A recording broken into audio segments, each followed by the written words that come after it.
Ассалаумағалейкум. Біздің келесі объект осындай. Бастап жатырмыз. Мынау досы осындай болады енді. Осыны Құдай қаласа керемет қылып шығарамыз. Материалын барлығын әкеліп қойдық. Осы жер кіреберіс, потолок мына екі бөлме натяжный қыламыз. Мына жағы кухня. Мына жағы душевой, мына бөлме котельный. Одан кейін кірген кездегі бұл бізде холл. Мына жерге ТВ-зона істелетін болады. Потологын былтыр қағып кеткенбіз, гипсокартонмен. Есіктерін, материалдарын бәрін әкеліп қойдық. Енді только осыны игеру керек. Зал бөлмесі.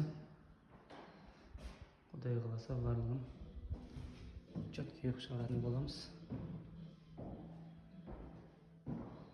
Мына екінші зал бөлмесі. Полын өзі қаққан тақтаймен. Осындай.